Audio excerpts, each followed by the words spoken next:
2019 November 22 വെള്ളിയാഴ്ചയാണ് ഞാൻ ആദ്യമായി മലേഷ്യ കാണുന്നതും ഈ മണ്ണിൽ ചവിട്ടുന്നതും. പിറ്റേന്ന് മുതൽ ലഹഡാത്തുവിൽ ജീവിതം ആരംഭിച്ചു. അക്കാലം മുതൽ കണ്ട് പരിചയമുള്ള ഒരു സ്ത്രീയുണ്ട്.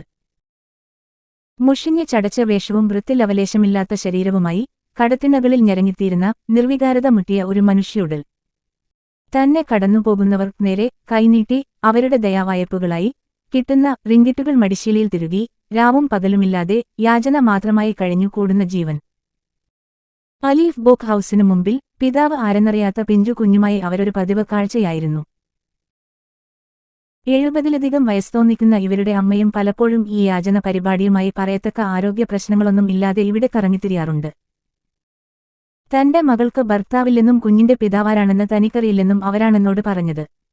ഇടവേളകളിൽ ഇവരോടൊക്കെ അവരുടെ ജീവിത സാഹചര്യങ്ങൾ കൗതുകപൂർവ്വം ചോദിച്ചറിയാൽ ഞമ്മടെ ഒരു ഹോബിയാണ്. യാചനാ ജീവിതത്തിൽ അവർ പരിപൂർണ തൃപ്തരാണെന്ന് തോന്നിയിട്ടുണ്ട്. ഏതെങ്കിലും ഏജന്റുമാരുടെ കീഴിൽ യാചന തൊഴിലാക്കിയവരല്ല ഇവരൊന്നും എന്നതാണ് ഈ സംതൃപ്തിയുടെ കാരണം. ഏതെങ്കിലും രാജ്യത്ത് ജീവിക്കാൻ മതിയായ രേഖകളില്ലാത്ത, എങ്ങനേലും കഴിഞ്ഞു കൂടാൻ മതിയായ സൗകര്യങ്ങളില്ലാത്ത സ്വദേശികൾ പലാവു എന്ന് വിളിക്കുന്ന ഒരു ജനവിഭാഗം. പുകയും ഗമ്മും മറ്റ് ലഹരികളുമായി കുഞ്ഞുനാളിലെ ഇടപെടുന്ന ഗതിനശിച്ചവരും ഈ കൂട്ടരിലുണ്ട്.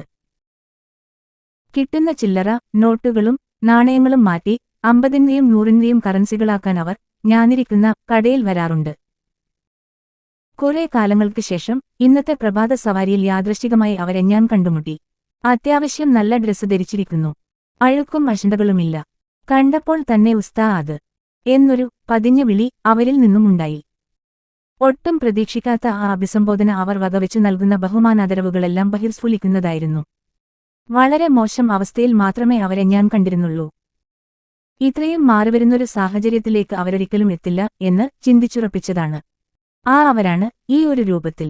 അമ്പരപ്പം മറച്ചുവെക്കാതെ എന്താണ് ഇപ്പോ ജോലി എന്ന് ഞാൻ ചോദിച്ചു.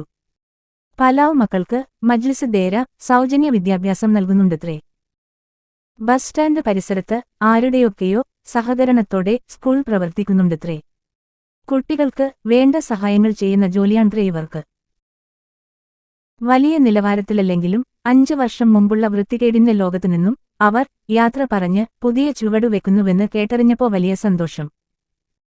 അത് അവരുടെ നാവിൽ നിന്നുതന്നെ കേട്ടപ്പോൾ എങ്ങനെ വിശ്വസിക്കാതിരിക്കും.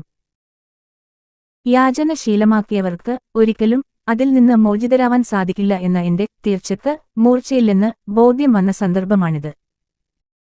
ഒരാളെയും ഏതൊരവസ്ഥയിൽ കണ്ടാലും നിസ്സാരമാക്കിക്കൂടാ എന്ന് എന്നെ പഠിപ്പിക്കുകയാണിവർ. ഞാൻ അവർക്ക് ഒന്നും പഠിപ്പിച്ചിട്ടില്ല. എന്നിട്ടും അവരെന്നെ വിളിച്ചത് ഉസ്താദ് എന്നാണ്. ഞാനാണെങ്കിൽ ഉറപ്പിച്ചു വെച്ച ബോധ്യങ്ങളൊന്നും ശരിയല്ല എന്ന് ഉറക്കെ വിളിച്ചു പറഞ്ഞ് എന്നെ പഠിപ്പിക്കുകയാണവർ. മാറ്റം അത് എവിടെ എങ്ങനെ എപ്പോൾ എന്ന് ആർക്കും ഒരു തീർച്ചയുമില്ല. 2019-ലെ ഞാൻ 2026-ലും അങ്ങനെ തന്നെ. കാരണം ഞാൻ മാറാൻ തീരുമാനിക്കണോ എന്ന് പോലും ഇതുവരെ തീരുമാനിച്ചിട്ടില്ല. എഴുതി തയ്യാറാക്കിയത് ഫൈസൽ വടപുറം.